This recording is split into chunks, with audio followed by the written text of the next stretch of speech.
The atmospheric skiff drifted with the languid grace of a fallen leaf through the upper reaches of the gas giant's crystalline cloud layer. It was a vessel designed for patience rather than speed, its hull composed of a semi-translucent ceramic that hummed softly as it filtered the ionizing radiation of the planet below into a gentle, golden warmth. Inside the cockpit, a navigator named Solsen leaned back into a chair fashioned from pressurized mycelium, watching the swirling patterns of the storm fronts below. These storms were not the violent, life-threatening tempests of younger worlds, but ancient, slow-moving currents of metallic hydrogen and suspended salts that had been churning in the same predictable patterns for millions of years. Solsen enjoyed the predictability of it. There was a profound comfort in knowing that the orange-hued vortex on the horizon would take 3 standard months to complete a single rotation. The passage of time here felt different, stretched thin like pulled sugar, making the frantic pace of the inner rim civilizations feel like a fever dream from a previous life. Solsen reached for a ceramic mug filled with a heavy, floral infusion, the steam rising in slow, hypnotic curls that seemed to defy the artificial gravity of the cabin. The task at hand was simple, yet it required a specific kind of meditative focus that few possessed. Solsen was a harvester of particulate memory, a profession that involved skimming the very top of the atmosphere for microscopic shards of silicate that had been etched by the planet's unique magnetic field. These shards carried no data in the traditional sense, no binary codes or encrypted files, but they held the vibrations of the celestial movements, a physical record of the solar system's long, quiet history. To catch them, the skiff deployed long, gossamer-thin filaments of carbon lace that trailed behind the ship like the tail of a deep-sea creature. Every few hours, a soft chime would resonate through the floorboards, indicating that a cluster of shards had adhered to the lace. Solsen would then gently reel them in, the winch making a sound like a distant, rhythmic heartbeat. There was no urgency to the work. The market for these memory shards was niche, mostly consisting of architects who wanted to infuse their buildings with the stilled time of the outer reaches, and scholars who studied the long-term decay of planetary rings.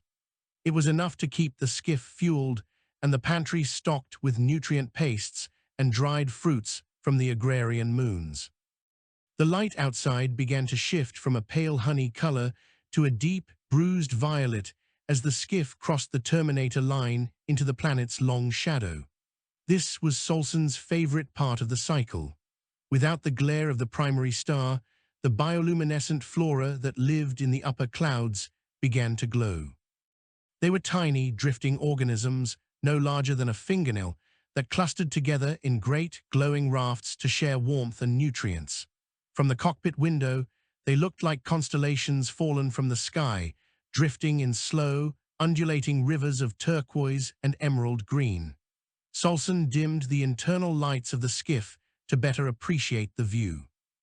The only illumination now came from the glowing clouds and the soft, amber glow of the instrument panel. It was a moment of absolute stillness, a suspension of the self in the vastness of the cosmos. Solsen felt the familiar sensation of the ego dissolving, the boundaries between the body and the ship and the atmosphere becoming porous and unimportant.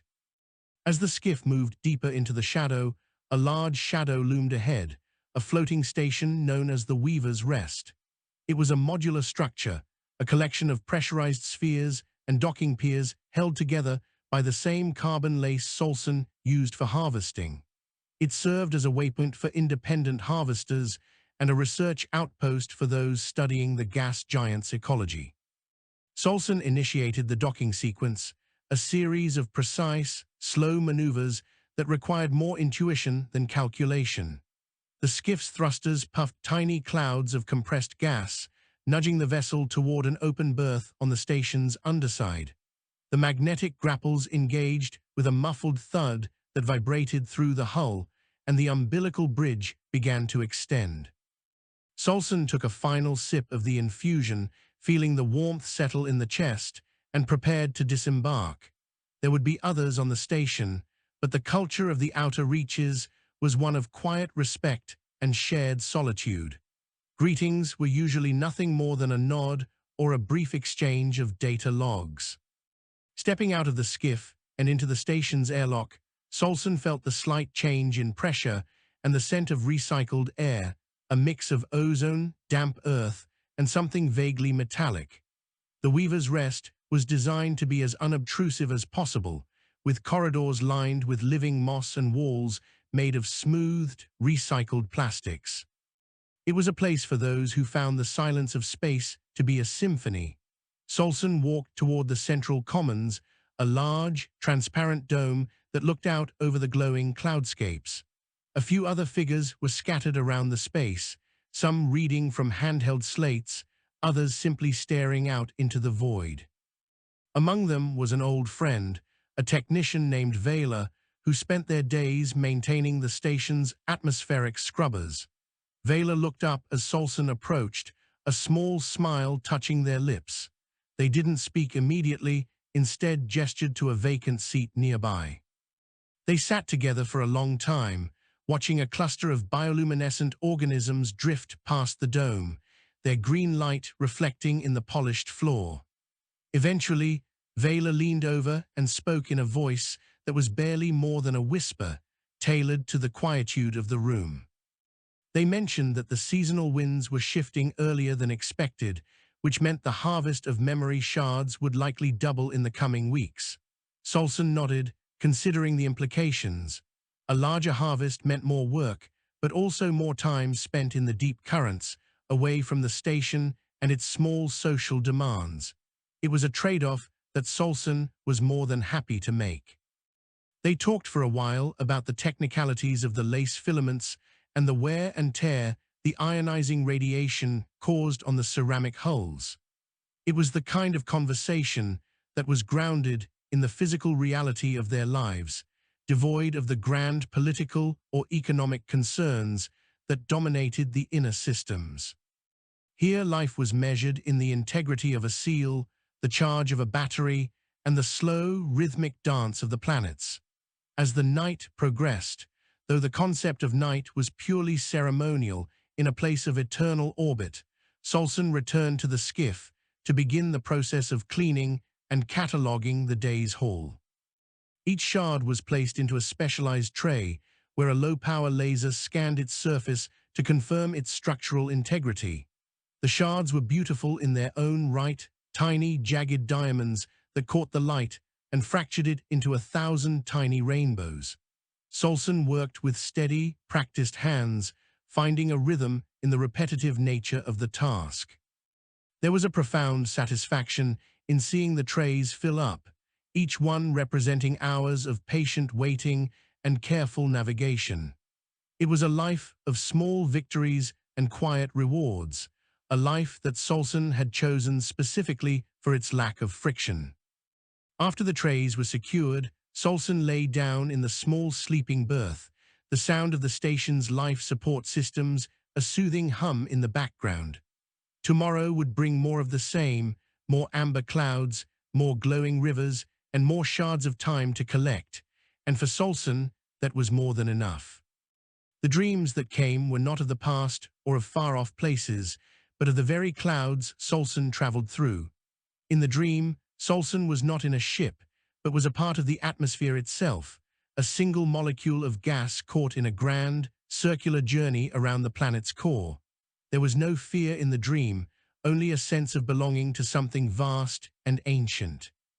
When the wake-up chime eventually sounded, it was soft and melodic, easing Solsen back into consciousness. The light in the cockpit had returned to that pale honey hue, signaling the start of a new orbital day. Solsen stretched, feeling the gentle pull of the station's gravity, and prepared a fresh pot of infusion. The routine was the anchor, the steady pulse that made the vastness of space feel like a home rather than a void. Looking out the window, Solsen saw a new formation of clouds rising from the depths, a mountain range of vapor and ice that shimmered in the morning light. It was a new landscape to explore, a new set of currents to ride, and Solsen was ready to meet it with the same quiet curiosity that had defined every day since arriving at the edge of the world. The departure from the Weaver's Rest was as smooth as the arrival. Solsen undocked the skiff, feeling the slight vibration as the magnetic locks released their hold. The ship drifted away from the station, becoming a small golden spark against the vast backdrop of the gas giant. As the distance grew, the station merged with the surrounding clouds, becoming just another point of light in the shifting atmosphere. Solsen set a course for a new sector, one that Vela had suggested might be rich in older, more complex memory shards. The skiff's engines hummed with a low, contented purr, and Solsen settled back into the mycelium chair. The journey would take several hours, a span of time that Solsen intended to fill with nothing but observation and thought. There were no messages to answer, no deadlines to meet, only the endless amber tide and the slow, steady rhythm of the harvest. It was a life of deliberate pace, a rebellion against the frantic energy of the universe, and as Solsen watched the first of the new clouds drift by, there was a sense of perfect, unshakable peace. The transition into the deeper atmospheric bands of the planet was marked by a subtle shift in the cabin's acoustics as the density of the surrounding gases increased.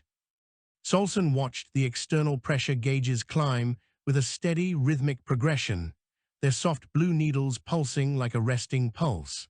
This region was known among the harvesters as the glass latitudes, a stretch of the atmosphere where the cold was so absolute and the chemical composition so specific that the clouds froze into suspended, translucent sheets.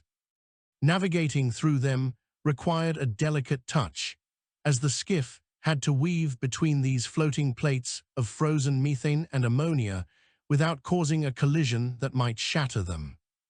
To hit one was not necessarily dangerous to the hull, but the sound of it, a high-pitched, crystalline ring that would vibrate through the ceramic skin of the ship for hours, was considered a disruption of the local harmony. Solsen preferred the quiet, adjusting the thrusters with micro-movements of the control stick to slide through the narrow gaps between the shimmering panes. The light in the glass latitudes was unlike the amber glow of the upper reaches. Here, the sun's rays were refracted and bounced between thousands of layers of ice, creating a diffuse, pearlescent glow that seemed to come from every direction at once. There were no shadows, only varying intensities of silver and pale lilac. Solsen found that looking directly at the clouds for too long could cause a pleasant sort of sensory vertigo, where the distinction between up and down began to blur. To counter this, the navigator focused on the interior of the cabin, where the dark, organic textures of the mycelium furniture provided a necessary visual anchor. The smell of the floral infusion had faded, replaced by the crisp, sterile scent of the ship's advanced filtration system working to scrub the heavy metallic isotopes from the air. Solsen checked the sensors and saw that the lace filaments were already beginning to ripple with the weight of new acquisitions. The shards here were different. They were longer, thinner, and possessed a structural complexity that suggested they had been formed in a region of high magnetic turbulence. The skiff passed a massive, stationary pillar of ice that reached up from the depths like a frozen skyscraper. Its surface was etched with intricate patterns by the winds, looking like a monument built by a civilization that lived on a timescale far beyond human comprehension. Solsen paused the ship's forward momentum for a moment to simply observe the pillar. Through the high-resolution scanners, it was possible to see small, pale organisms shaped like umbrellas clinging to the leeward side of the structure. These were the frost gliders, creatures that spent their entire lives anchored to the ice, filtering nutrients from the passing gas. They moved with such agonizing slowness that a single contraction of their translucent bells took an entire hour. Solsen felt a kinship with them. There was a dignity in their stillness, a refusal to be hurried by the vastness of the world around them. The navigator recorded a short loop of their movement, intending to share it with the researchers back at the station, though they likely already had thousands of such recordings. As the skiff moved further into the latitudes, the lace filaments began to hum with a low-frequency vibration. This was the sound of the memory shards aligning themselves with the ship's internal magnetic field. Solsen began the retrieval process, watching the monitors as the winch slowly drew the carbon lace back toward the collection bay. The shards gathered here were remarkably clear, almost invisible to the naked eye until they were placed under the scanning laser. When the light hit them, they didn't just reflect it, they seemed to hold it, glowing with an internal fire that lasted for several seconds after the laser was turned off. These were highly prized by the glass weavers of the inner moons, who used them to create lenses for telescopes that could see into the hearts of nebulae. Solsen handled each tray with even more care than usual, ensuring that no two shards touched, as their combined resonance could sometimes create a feedback loop that interfered with the ship's navigation sensors. Midway through the harvest, a signal appeared on the long-range comms, a simple non-verbal pulse that indicated another vessel was in the vicinity. Solsen checked the transponder and recognized the signature of a grain freighter named the Mosswalker. It was a larger ship, built for hauling bulk supplies between the floating outposts, and its presence in the glass latitudes was unusual. Solsen opened a channel, and a gravelly, calm voice filled the cabin. It was an operator named Tenon, who had been working the trade routes for nearly 40 cycles. Tenon explained that they were taking a shortcut to avoid a sudden density spike in the equatorial belts, and asked if Solsen had seen any large ice flows that might pose a hazard to a ship of their size. Solsen transmitted a map of the current sector, highlighting the more stable formations and the paths where the ice was thinnest. Tenon thanked the navigator with a short, melodic tone and shared a data packet containing the latest weather patterns from the southern hemisphere in return. The interaction was brief and functional, yet it left Solsen feeling a sense of connection to the wider network of souls inhabiting this giant world. Even in the isolation of the latitudes, there was a shared understanding, a collective effort to exist within the planet's moods without trying to dominate them. The Mosswalker appeared on the visual sensors a few minutes later, a dark, heavy shape lumbering through the silver mist. It looked like a whale moving through a sea of glass. Solsen watched it pass, the freighter's massive engines leaving a faint, shimmering trail of ionized exhaust that lingered in the still air for a long time. Once it was gone, the silence returned, deeper and more profound than before. The harvest continued for several more hours until the trays were nearly full. Solsen felt a pleasant fatigue settling into the limbs, the kind of tiredness that comes from sustained, peaceful concentration. To mark the end of the day's work, Solsen prepared a meal of rehydrated grains and a savory broth made from sun-dried mushrooms. Eating in the glass latitudes was a sensory experience. The lack of external color made the flavors of the food seem more intense, more vibrant. The navigator sat by the window, watching a distant storm system flicker with internal lightning. The bolts were not jagged or terrifying, but soft glows that pulsed through the clouds like the firing of neurons in a giant brain. It was easy to imagine that the planet was conscious, that its slow rotations and shifting winds were thoughts, and that the harvesters were merely parasites living on the skin of a dreaming god. Solsen didn't find the idea diminishing. Rather, it was a relief to be part of something so much larger than oneself, to be a small, quiet observer of a process that would continue long after the skiff and its pilot had returned to the dust. Before sleep, Solsen performed the daily maintenance on the skiff's exterior cameras, clearing away the fine frost that had accumulated on the lenses. The view cleared, revealing the vast, undulating plains of the ice clouds stretching out toward the horizon. In the far distance, the rings of the planet were visible as a thin, bright line cutting across the purple sky. They were a reminder of the order that governed the universe, the gravitational laws that held everything in its proper place.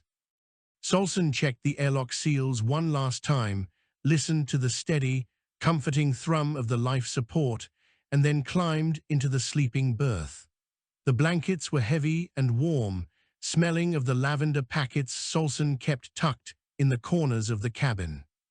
As the ship drifted through the silver night, the navigator fell into a deep, dreamless sleep, anchored by the weight of the harvested shards and the knowledge that the glass latitudes would still be there in the morning, silent and unchanging. The next morning, the skiff was greeted by a rare phenomenon, a solar alignment that sent a concentrated beam of light through a gap in the upper rings, striking the ice sheets directly. The result was a spectacular display of prismatic light that filled the cabin with dancing rainbows. Solsen sat in the center of the light, feeling the warmth on the skin and watching the colors shift as the ship moved. It was a gift from the cosmos, a moment of pure, unadulterated beauty that required nothing in return.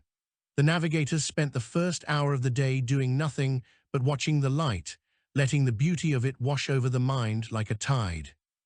Only when the alignment shifted and the rainbows faded back into the pearlescent silver did Solsen begin the journey back toward the warmer bands, the skiff heavy with the treasures of the ice, moving with the unhurried grace of a traveler who knows that the destination is merely an excuse for the journey.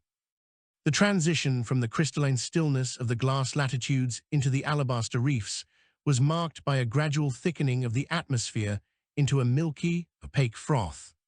This region was a topographical anomaly within the gas giant, where localized thermal vents from the deeper metallic layers pushed plumes of warm, mineral-rich vapor upward to meet the freezing gases of the midstrata. The result was a series of massive, calcified structures that hung suspended in the air, looking like petrified coral reefs of an impossible scale. These reefs were not solid rock, but a porous, aerated lattice of silicates and frozen nitrates that could span hundreds of kilometers in length. Solsen guided the skiff into the winding canyons of white foam, the ship's external floodlights carving out tunnels of golden light through the perpetual fog. The navigation sensors worked overtime here, pinging off the soft, yielding walls of the reefs to prevent the ceramic hull from scraping against the abrasive surfaces. The sound of the environment changed from the sharp, ringing pings of the ice to a muffled velvet hush that seemed to absorb every vibration produced by the ship's engines. Solsen adjusted the external sensors to look for the bioluminescent spores that thrived in the crevices of the alabaster. These spores were the source of the rare pigments used by the weavers on the station to dye their carbon lace, and collecting them required a delicate suction apparatus rather than the heavy filaments of the shard harvest. The skiff moved like a pollinating insect, hovering centimeters away from the porous walls, while a retractable arm extended to vacuum the glowing dust from the reef's surface. The dust was a vibrant, pulsing indigo that looked like liquid velvet in the collection jars. Solsen watched the process through a magnifying lens, fascinated by the way the spores moved in a synchronized dance, reacting to the heat of the ship's proximity. There was no struggle in their capture, only a fluid relocation from the vastness of the reef to the safety of the jars. Solsen found the process deeply satisfying, a quiet exchange of energy between the machine and the organic world. The interior of the skiff felt more intimate in the alabaster reefs, the white walls outside the windows acting as a natural screen that reflected the cabin's amber light back inward. Solsen decided to take a break from the harvest, allowing the ship to drift on a gentle thermal current that flowed through a particularly wide archway of calcified vapor.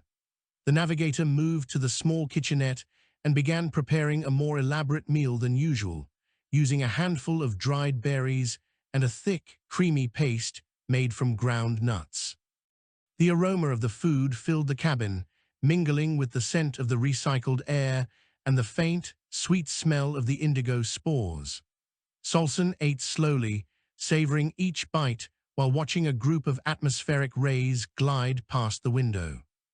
These creatures were massive, with wingspans the size of a freighter, and they moved through the reefs by gulping in the dense vapor and expelling it through specialized vents along their spines. They were the architects of this place, their waste products providing the raw materials that allowed the reefs to grow over centuries. As the skiff drifted deeper into the reef system, Solsen noticed a change in the light. The milky white of the walls began to take on a faint, pinkish hue, indicating that the primary star was dipping below the horizon of the clouds. This was the hour when the reefs truly came alive. The various organisms that called the White Canyons home began to emit their own light, a soft, pulsating bioluminescence that turned the canyons into a labyrinth of neon colors. Solsen turned off the ship's floodlights, preferring to navigate by the natural glow of the environment. The skiff became a ghost ship, a silent observer moving through a dreamscape of soft violets, deep blues, and shimmering golds. It was a sight that few ever saw, as most harvesters found the reefs too treacherous to navigate without heavy lighting. Solsen, however, trusted the ship's intuition and the steady, rhythmic pulse of the navigation computer. There was a profound sense of safety in being surrounded by so much light, even if it was light produced by creatures that would never know the pilot's name. A soft chime on the communications console broke the silence. It wasn't a distress call or a technical update, but a recorded transmission from a distant relay station, a collection of poetry and spoken-word observations from the workers on the agrarian moons. Solsen listened to a woman's voice describing the way the soil felt between her fingers after a rainstorm, and the way the shadows of the orbital rings moved across the grain fields. The voice was calm, rhythmic, and perfectly suited to the atmosphere of the reefs. Solsen felt a surge of empathy for this unknown person, a shared understanding of the beauty found in small, mundane things. The transmission ended with a long, low tone that resonated in the cabin for several seconds.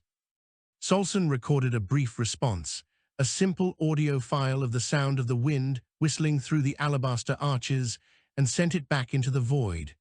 It was a way of saying, "I am here," without the need for complex language. The harvest of the indigo spores was nearing completion when the skiff encountered a large, stationary object wedged into a cleft of the reef. It was an old survey probe, its hull pitted by years of exposure to the corrosive elements of the atmosphere. Solsen maneuvered the skiff closer, curious to see if any of its data cores were still intact. The probe was a relic from an era of more aggressive exploration, a time when the inner systems were desperate to map every centimeter of the gas giant. Now it was just another part of the reef, covered in a thick layer of white calcification and home to a colony of small, spindly-legged crustaceans. Solsen decided to leave it be. There was something poetic about the way the planet was slowly reclaiming the machine, turning an instrument of intrusion into a foundation for life. The navigator took a single photograph of the probe, a stark black and silver image against the white backdrop, and continued on the path. As the night deepened, the thermal currents within the reefs began to settle, and the skiff found a stable pocket of air where it could remain stationary without the use of thrusters. Solsen took this opportunity to perform a deep clean of the collection jars, ensuring that the indigo spores were properly aerated and kept at the correct temperature. The work was methodical and required a steady hand, which Solsen found to be a form of meditation. Each jar was a small world of its own, a swirling galaxy of blue dust that held the potential for 1,000 beautiful things. Once the jars were secured in their padded lockers, Solsen returned to the cockpit and reclined the seat. The view out the front window was now a kaleidoscope of shifting colors as the bioluminescent life of the reef reacted to the passage of a large school of atmospheric rays. It was like watching a slow-motion fireworks display, silent and infinitely complex. Solsen thought about the station, the Weaver's Rest, and the people waiting there for the pigments and the shards. They were good people, driven by a desire for beauty and understanding rather than profit or power. It was a small community, bound together by the shared experience of living in the shadow of a giant. Solsen felt a deep sense of gratitude for having found a place among them, a role that allowed for both solitude and contribution. The life of a harvester was one of balance, a constant negotiation between the needs of the ship and the demands of the environment. As the navigator watched the last of the rays disappear into the distance, a sense of profound contentment settled over the cabin. The reefs were a place of transition, a bridge between the cold of the latitudes and the warmth of the lower clouds, and Solsen was happy to be the one to cross it. The final hours of the orbital cycle were spent in a state of wakeful rest. Solsen didn't feel the need for sleep, instead choosing to watch the first rays of the primary star begin to filter through the upper layers of the reef. The pink and violet light of the previous evening was replaced by a sharp, clear yellow that turned the alabaster walls into blinding white monuments. The transition was quick, the shadows retreating into the deep crevices as the world woke up. Solsen engaged the thrusters, the low hum of the engines returning to the cabin like an old friend. The skiff rose out of the canyons, climbing through the milky froth until the vast, open horizon of the gas giant was visible once more. The alabaster reefs were left behind, a white smudge on the surface of the clouds, and Solsen set a course for the next destination, the ship light and the heart full of the quiet wonders of the white corridors. The descent into the lower atmospheric shelves brought a tactile change to the skiff's environment, as the gases here were saturated with microscopic flakes of suspended copper and iron. This region, known as the copper shallows, possessed a heavy metallic viscosity that required the ship's gravitic compensators to work with a steady, low-frequency thrum. Outside the reinforced viewports, the world had turned into a sea of burnished orange and deep, resonant bronze. The light from the primary star did not pierce through these layers so much as it dissolved into them, creating a subterranean luminosity that made the cabin feel like it was submerged in a vat of molten honey. Solsen watched the external temperature sensors rise to a comfortable, steady warmth, a heat that felt physical and grounded compared to the ethereal chill of the glass latitudes. The purpose of this leg of the journey was to harvest the heavy isotopes that precipitated out of the metallic clouds, settling into slow-moving rivers of liquid density that carved channels through the thicker gas. These isotopes were essential for the station's power cores, providing a long-burning, stable fuel source that kept the life support systems humming through the long orbital winters. Solsen maneuvered the skiff toward a prominent ridge of compressed vapor that acted as a natural levee for one of the copper rivers. The ship's underside deployed a series of magnetic scoops, shaped like the wide, flat beaks of water birds, which dipped into the flowing orange current with a soft, sucking sound. The resistance of the liquid gas was significant, causing the skiff to shudder occasionally as it fought to maintain its position against the slow-motion tide. Solsen adjusted the trim of the thrusters, finding a point of equilibrium where the ship could hover effortlessly while the scoops did their work. Inside the collection tanks, the heavy isotopes rattled like small pebbles, a metallic percussion that resonated through the deck plates and into the soles of Solsen's boots. It was a grounding sensation, a reminder of the raw, elemental power of the planet. The navigator leaned against the console, feeling the vibration and watching the way the copper flakes swirled in the wake of the ship, forming intricate, fleeting patterns that looked like the fingerprints of a giant. The copper shallows were inhabited by a different class of life than the upper reaches, creatures built of heavy membranes and silicon-based shells that could withstand the immense pressure of the lower depths. Solsen observed a group of anvil heads, flat, armored organisms that glided through the metallic fog by vibrating their entire bodies. They moved in a synchronized formation, their bronze shells reflecting the internal light of the ship in rhythmic flashes. They were scavengers, feeding on the mineral deposits left behind by the isotope rivers, and they seemed entirely indifferent to the presence of the skiff.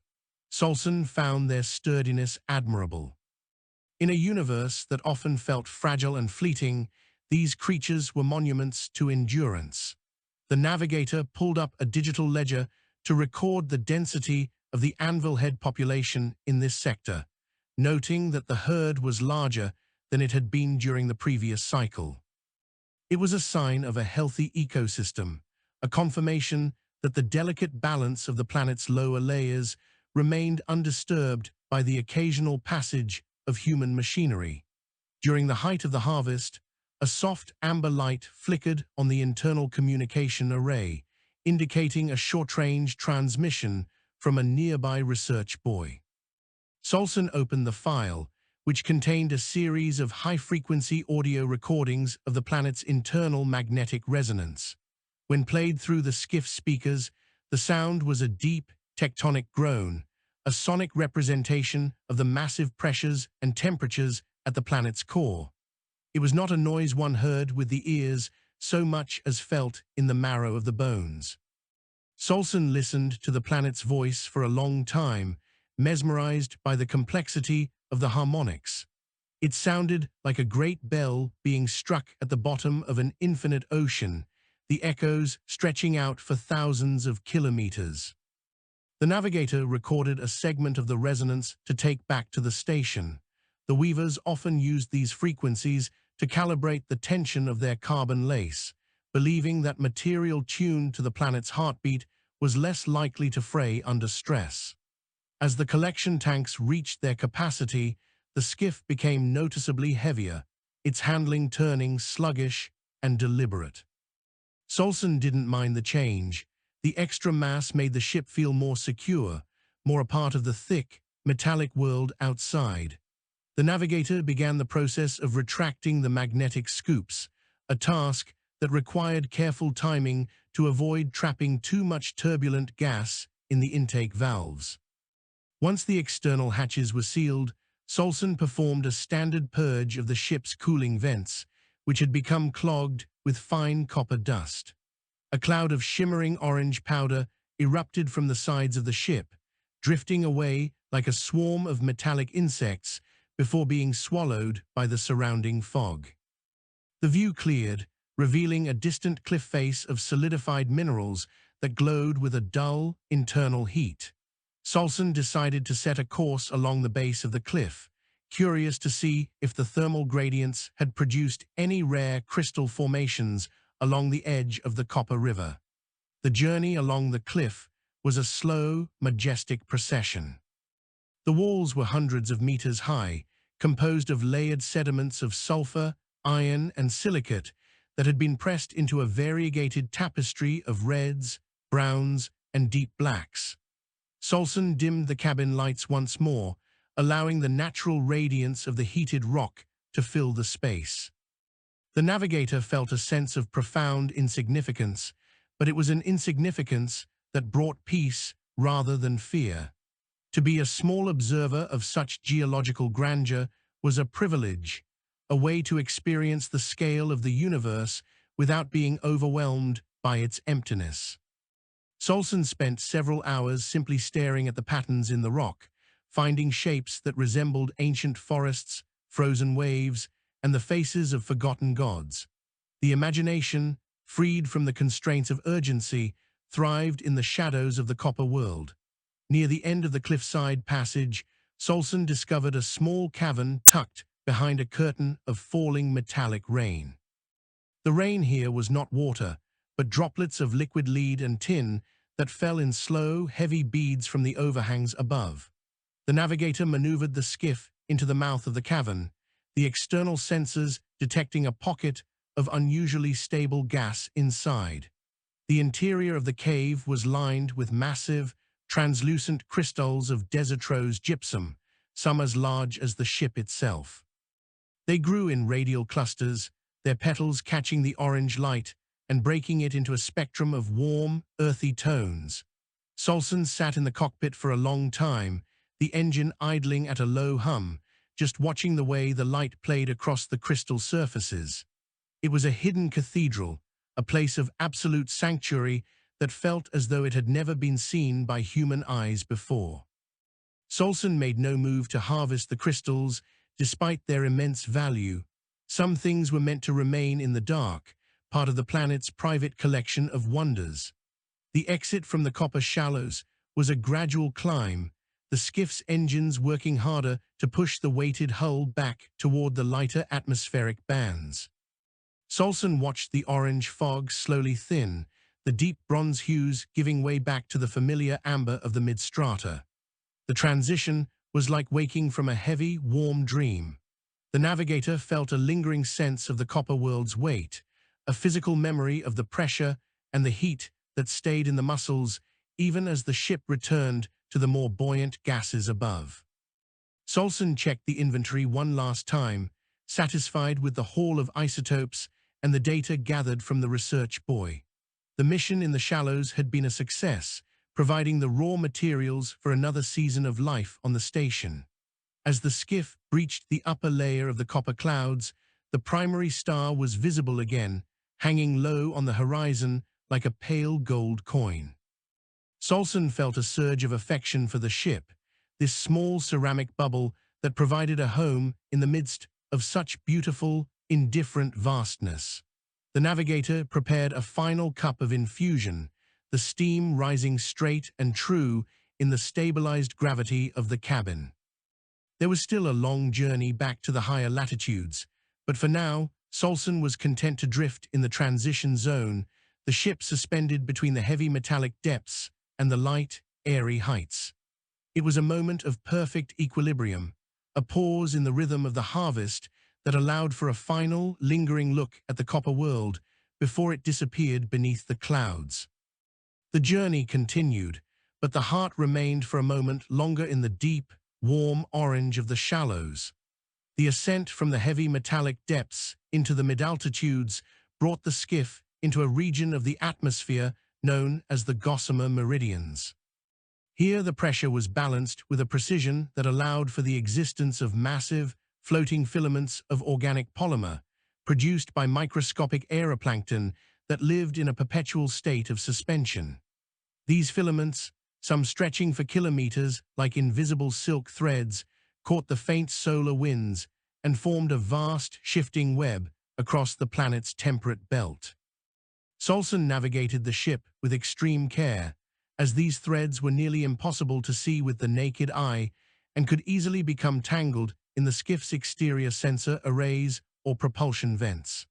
The navigator switched the viewports to an ultraviolet filter, which transformed the sky into a neon landscape where the filaments glowed with a soft, pulsing violet. It was a world of geometry and mathematics, a network of biological architecture that served as both a habitat and a highway for the drifting life of the upper clouds. Solsen felt like a guest in a giant's weaving room, moving through the intricate patterns with a quiet reverence for the delicate structures that held this layer of the world together. The purpose of visiting the meridians was to collect the solidified sap that accumulated at the junctions where several filaments met.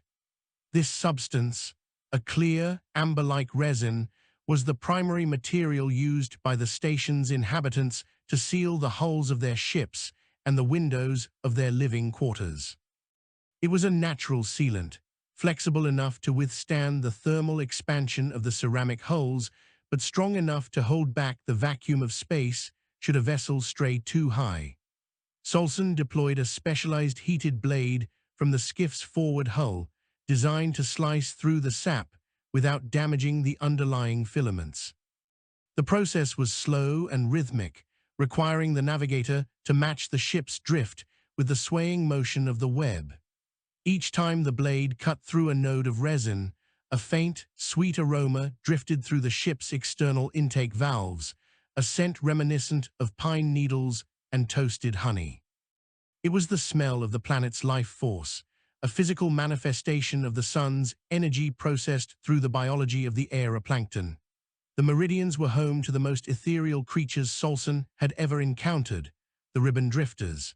These were long, flat organisms, no thicker than a sheet of paper, that spent their entire existence sliding along the filaments like trains on a track. They were translucent, their internal organs visible as faint, glowing pulses of light that moved in waves from head to tail. Solsen watched a pair of drifters meet at a junction, their bodies overlapping in a complex, folding dance that lasted for several minutes. There was no sound to their interaction, only the silent exchange of chemical signals and the shimmering of their skin. They were creatures of pure surface area, designed to harvest the static electricity that built up on the web. Solsen found a deep sense of calm in watching them, a reminder that life could flourish in the most precarious of environments as long as it moved in harmony with the local forces. The navigator adjusted the skiff's position to avoid interrupting their path, giving the drifters the right of way in their own home. Inside the cabin, the atmosphere was one of quiet productivity. Solsen had set the automation to handle the bulk of the resin collection, leaving time to perform a series of long-overdue calibrations on the ship's internal environmental systems. The navigator moved through the small space with practiced ease, checking the moisture levels in the mycelium furniture and ensuring that the air scrubbers were not becoming clogged with the fine, violet dust of the meridians. There was a profound satisfaction in the maintenance of the ship, a feeling of stewardship that extended from the hull to the smallest piece of equipment. The skiff was not just a tool, it was an extension of Solsen's own body, a protective shell that allowed a fragile biological entity to exist in a beautiful but indifferent environment. As the navigator worked, the sounds of the ship, the hum of the fans, the click of the relays, the soft vibration of the engines, blended into a familiar symphony that spoke of safety and continuity. As the sun reached its zenith, the light in the meridians became a brilliant, diamond white that washed out the ultraviolet glow of the filaments. Solsen switched the viewports back to standard mode, and the web disappeared, leaving the skiff looking as though it were floating in an infinite, empty void. Only the occasional glint of light off a distant resin node gave any indication of the structures surrounding the ship. This was the most dangerous time for navigation, as the lack of visual cues made it easy to lose track of the ship's orientation. Solsen relied entirely on the internal gyroscopes and the steady ping of the radar, which traced the invisible lines of the web on the navigation screen. The navigator took this opportunity to sit in the center of the cockpit and engage in a period of silent contemplation, letting the mind drift along with the ship. The absence of a horizon, the lack of any fixed point of reference, created a sensation of total weightlessness that was both exhilarating and grounding. The stillness was eventually interrupted by a low-frequency hum on the long-range scanners. Solsen checked the display and saw the signature of a weather monitoring station, a small, automated buoy that had drifted out of its assigned orbit. These buoys were vital for predicting the movement of the great storm fronts that occasionally swept through the meridians, and seeing one adrift was a cause for mild concern. Solsen decided to divert from the resin collection to intercept the buoy and check its status. As the skiff approached the small, spherical device, the navigator could see that it had become encrusted with a thick layer of violet lichen, the weight of which had likely pulled it off its course. Solsen used the ship's manipulator arm to gently scrape away the growth, revealing the shiny, metallic surface of the buoy beneath. Once cleaned, the device's thrusters fired in a series of short, confident bursts, and it began the slow journey back to its proper coordinates. It was a small act of maintenance in a vast world, but it felt meaningful. The resin collection continued into the late afternoon, the storage bins now filled with the clear, golden substance. Solsen felt a pleasant ache in the shoulders from the hours spent at the controls, a physical reminder of the day's labor. To celebrate the successful harvest, the navigator opened a small container of preserved nectar peaches, a rare delicacy from the orbital gardens. The fruit was sweet and cool, a stark contrast to the dry, recycled air of the cabin. Solsen ate the peaches while watching the sun begin its long descent toward the horizon, the light turning the meridians into a sea of liquid copper. The filaments of the web caught the orange light, becoming visible once more as a network of glowing wires that stretched out in every direction. It was a sight of breathtaking complexity, a biological map of the planet's winds and currents. As the evening light deepened into a rich, royal purple, Solsen prepared the ship for the final leg of the journey back toward the higher latitudes. The resin was secured, the systems were calibrated, and the heart was at peace. The navigator looked out at the web one last time, marveling at the sheer scale of the construction. It was a testament to the power of small things working together over vast stretches of time, a theme that seemed to resonate through every layer of the gas giant's atmosphere. Solsen felt a deep sense of connection to the aeroplankton and the ribbon drifters, all of them participants in the same grand, slow-motion drama of survival and beauty. The skiff's engines surged with a gentle power as Solsen set the course, the ship rising out of the meridians like a bird taking flight from a forest of glass. The transition back to the more familiar layers of the atmosphere was smooth and uneventful. The violet glow of the web faded into the background, replaced by the soft, diffused light of the upper clouds. Solsen felt a sense of homecoming as the ship approached the familiar coordinates of the harvest sectors. The journey through the meridians had been a reminder of the planet's hidden architecture, the invisible supports that held up the world. As the navigator settled into the sleeping berth for the night, the image of the glowing filaments remained behind the eyes, a web of light that promised order and connection in the midst of the infinite dark.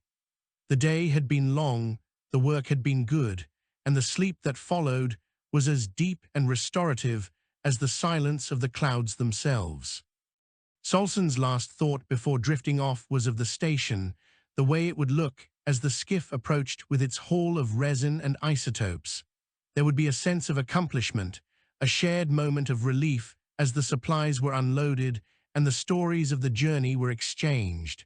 But even more than that, there was the knowledge that the journey itself was the reward. The meridians, the shallows, the reefs, they were all parts of a single, magnificent whole, and Solsen was one of the few who got to see them all. It was a life of quiet discovery, a path of least resistance through the wonders of the cosmos, and the navigator wouldn't have traded it for anything in the universe. The skiff drifted on, a tiny spark of life in the great, purple night, carried forward by the same winds that sustained the web and the world it inhabited. The final ascent toward the upper docking altitudes of the gas giant brought the skiff into the Pearl Horizon, a region where the atmosphere thinned into a delicate, opalescent haze. Here, the gravity of the planet felt less like a heavy hand and more like a gentle embrace, allowing the ship to glide with a buoyancy that felt almost weightless. The light at this elevation was perpetual and soft, a continuous dawn that painted the hull in shades of cream and pale rose. Solsen watched the altimeter steady as the ship reached the layer where the great orbital elevators began their descent, their massive carbon nanotube cables appearing as thin, silver needles piercing the clouds from the blackness above. This was the threshold between the world of gas and the world of vacuum, a place of transition where the harvested treasures of the depths were prepared for their final journey to the station.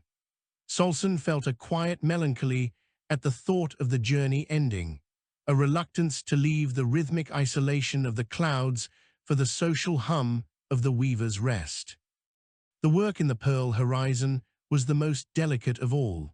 Solsen had to vent the excess pressure from the collection tanks slowly, allowing the gases to equalize without damaging the structural integrity of the memory shards or the volatile isotopes. It was a process of bleeding off the planet's weight, a literal shedding of the atmosphere. The navigator stood by the manual release valves, watching the frost form on the pipes as the compressed air escaped into the thin, cold environment outside. Through the viewport, the stars were beginning to become visible, no longer obscured by the thick curtains of the lower latitudes. They didn't twinkle here. They shone with a steady, piercing clarity that reminded Solsen of the scale of the galaxy beyond this single, swirling giant. Each star was a potential destination, another world with its own rhythms and secrets, yet Solsen felt no desire to leave. The gas giant, with its amber tides and copper shallows, was a universe unto itself. As the skiff neared the final rendezvous point, Solsen performed a final inventory of the cargo. The trays of memory shards were secure, their internal fire dimmed but steady. The indigo spores remained suspended in their nutrient mist, and the copper isotopes were stabilized within their lead-lined casings. The ship was heavy with the physical history of the last several weeks, a tangible record of Solsen's patience and focus. The navigator moved to the cockpit one last time to initiate the long-range docking beacon. The signal was a low-frequency pulse, a digital lighthouse that would guide the station's recovery drones to the skiff's position. Once the beacon was active, there was nothing left to do but wait. Solsen brewed a final pot of infusion, the last of the floral leaves from the previous docking, and sat in the mycelium chair to watch the planet's curvature meet the darkness of space. The arrival of the recovery drones was marked by a series of soft, metallic clicks as they attached themselves to the skiff's exterior hull. They were small, efficient machines, moving with a synchronized grace that mirrored the ribbon drifters of the meridians. Solsen watched through the cameras as they began the process of transferring the cargo pods from the ship's belly to the station's umbilical lift. The movement was clinical and precise, a stark contrast to the organic, unpredictable beauty of the clouds. Solsen felt a strange sense of loss as the pods were detached, as if pieces of the journey were being stripped away. But then, a message appeared on the main console from the station's quartermaster, a simple text file expressing gratitude for the successful harvest and confirming that a warm berth and a fresh meal were waiting. The sense of community returned, a reminder that the solitude of the harvest was only possible because of the support of the people at the end of the line. The Weaver's Rest grew from a distant speck into a sprawling city of light and glass as the skiff was towed into the primary docking bay. The transition through the station's massive airlocks was a familiar ritual of pressure changes and mechanical groans. When the final seal was confirmed, Solsen stood and stretched, the muscles of the back and shoulders protesting after days of sitting at the controls. The navigator took a moment to look around the cabin, noting the scuff marks on the floor and the thin layer of copper dust that had escaped the filters.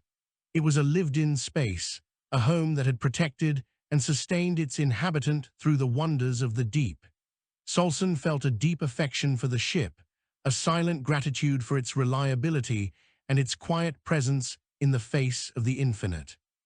Stepping out onto the docking pier, Solsen was met by the smell of the station, a complex aroma of recycled water, growing plants, and the faint, sweet scent of the resin being used in the nearby repair bays.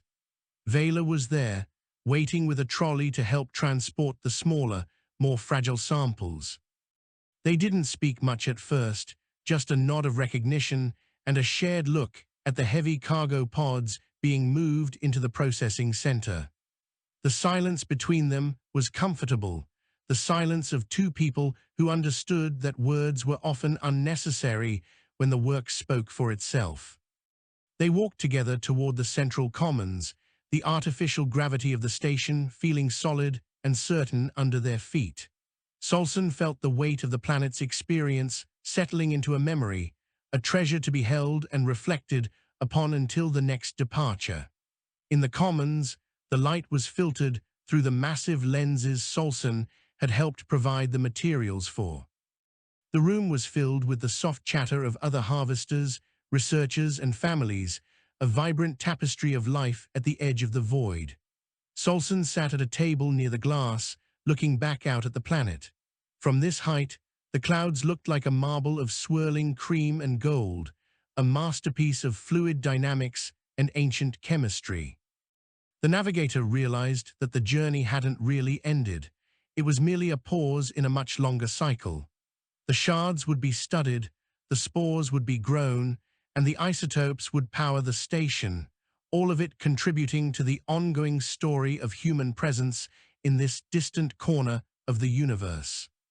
Solsen took a sip of fresh water, feeling the cool liquid and the warmth of the room, and felt a sense of perfect, unshakable belonging. The evening on the station was spent in a state of quiet celebration. Solsen shared the recordings of the frost gliders and the tectonic groans of the core with a group of young students, watching their eyes widen as they saw the hidden wonders of the world below. There was a joy in passing on the knowledge, in helping others see the beauty that existed in the places they might never visit. As the hours passed, the crowd thinned, and the station settled into its nocturnal rhythm. Solsen returned to the skiff, not to leave, but simply to sleep in the familiar comfort of the mycelium berth. The ship was quiet now, its engines cold and its sensors dark, but it felt alive with the potential of the next journey. The navigator closed their eyes, the image of the Pearl horizon lingering in the mind like a soft, glowing promise. Tomorrow would bring the cleaning of the hull, the refueling of the tanks, and the restocking of the pantry. There would be meetings with the weavers and the engineers, and perhaps a long walk through the station's arboretum. But beyond that, there was the call of the clouds, the inevitable pull of the amber tide, and the silver winds. Solsen knew that as long as the planet turned and the light refracted through the ice, there would be a reason to go back down. The life of a harvester was one of endless discovery, a slow-motion dance with a giant that required nothing but patience and a willing heart. As sleep finally took hold, the navigator felt the faint, ghost vibration of the thrusters in the soles of the feet, a rhythmic heartbeat that synchronized with the rotation of the world, and Solsen was home.